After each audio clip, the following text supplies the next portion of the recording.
Hello everyone, welcome to my YouTube channel. In this given video, we are learning about CPU. CPU is the main part of computer. ठीक है, main part होता है computer का। सारी processing हमारी किस में होती है? CPU के अंदर होती है। तो सबसे पहले हम देखते हैं CPU की फुल फॉर्म क्या होती है। C फॉर सेंट्रल, P से प्रोसेसिंग, U से यूनिट। सेंट्रल प्रोसेसिंग यूनिट क्या फुल फॉर्म है? Central processing unit. नेक्स्ट हमारे पास है जो CPU है ना, इसको कंप्यूटर का दिमाग कहते हैं, ब्रेन कहते हैं इसको। तो ये क्या है? ब्रेन ऑफ कंप्यूटर, क्योंकि सारा का सारा काम CPU ही करता है कंप्यूटर के अंदर। चाहे वो कैलकुलेशन हो, चाहे वो कंट्रोलिंग हो, या फिर सेव करना हो, सारा का सारा काम हमारा CPU के अंदर होता है। इसलिए इसको ब्रेन ऑफ कंप्यूटर कहा जाता है। ठीक है। दूसरा, ये हार्डवेयर कंपोनेंट होता है CPU का। ठीक है, सॉफ्टवेयर हार्डवेयर का पता है ना, जिसको हम टच कर सके वो हमारा हार्डवेयर कंपोनेंट है। अब हम CPU का ब्लॉक डायग्राम समझते हैं। ठीक, CPU के अंदर हमारे पास फर्दर पार्ट्स होते हैं।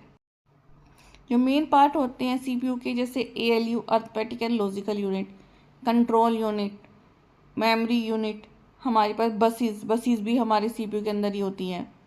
ठीक है, हमारे रजिस्टर भी हमारे CPU के अंदर ही रखे जाते हैं। हमारी कैशे मेमोरी भी हमारे CPU के अंदर ही रखी जाती है। ठीक है, तो जो भी हमारे पास पार्ट्स हैं CPU के, हम उनको वन बाय वन यहाँ पे डिस्कस करेंगे। तो जो हमारा सबसे पहला पार्ट है CPU का, वो है हमारे पास अर्थमेटिक एंड लॉजिकल यूनिट, जिसको हम ALU बोलते हैं। ठीक है, तो जो ALU है, ये सारे जितने भी अर्थमेटिक कैलकुलेशंस हैं, जो भी लॉजिकल हमारे ऑपरेशंस है, एंड और नॉट, इन सबको कौन परफॉर्म करता है? ALU। उसके बाद हमारे पास आती है मेमोरी यूनिट। ठीक है, सेकंड नंबर पे हमारी मेमोरी यूनिट है। जो भी स्टोरेज का काम है, जो भी हमने डाटा कैलकुलेट किया है, वो सारा स्टोर हमारे पास किस में होगा? CPU के अंदर, मेमोरी यूनिट के अंदर। अब जो हमारी मेमोरी यूनिट है, इसको फर्दर कैटेगराइज किया गया है प्राइमरी मेमोरी और सेकेंडरी मेमोरी के अंदर।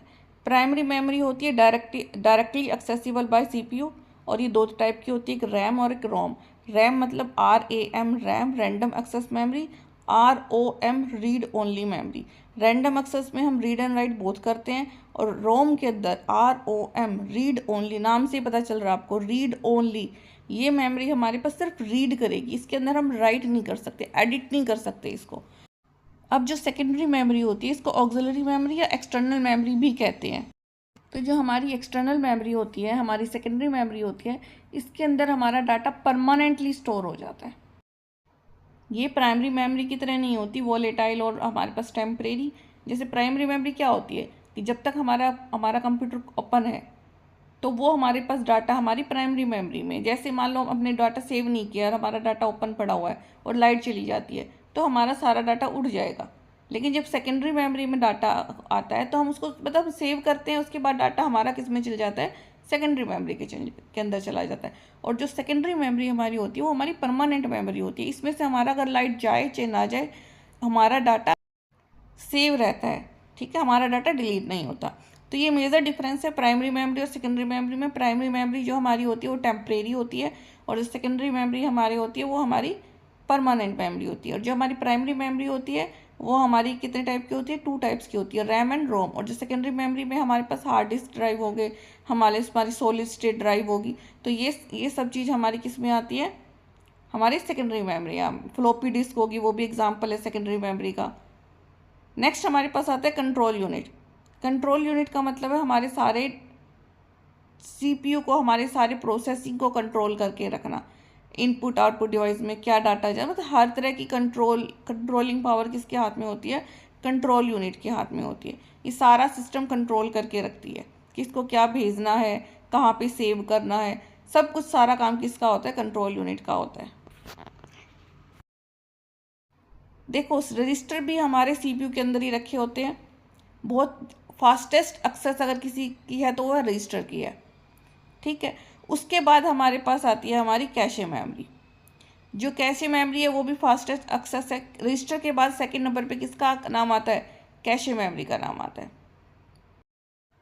Cache memory small and high speed storage area located in CPU और क्लोज टू सीपीयू। ये जो फ्रिक्वेंटली एक्सेस जो डाटा होता है ना, उसको स्टोर करती है।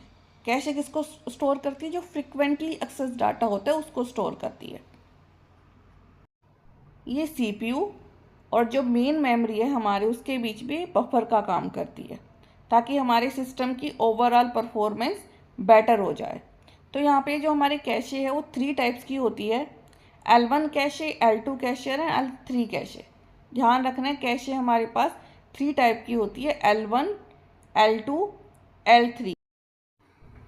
सबसे पहले फ्रिक्वेंटली एक्सेस किया जाएगा L1 का डाटा, फिर L2 का डाटा और फिर L3 का डाटा। ठीक है। उसके बाद हमारे पास आती हैं बसेस। बस जो हमारी होती है उसका काम है एड्रेस को, डाटा को और हमारे पास कंट्रोल सिग्नल को कैरी करना। हमारे पास 3 टाइप की बसेस होती है। 1 नंबर पे हमारी एड्रेस बस होती है, सेकंड नंबर पे हमारी डाटा बस होती है और फिर हमारी होती है कंट्रोल बस। तो जो हमारी एड्रेस बस और जो हमारी कंट्रोल बस होती है वो दोनों हमारी यूनिडायरेक्शनल होती है, और जो हमारी डाटा बस होती है वो हमारी बाई डायरेक्शनल बस होती है। तो ध्यान रखना है, हमारे पास बसेस हमारी कितने टाइप की होती हैं? 3 टाइप की होती हैं, एड्रेस बस, डाटा बस और हमारी कंट्रोल बस।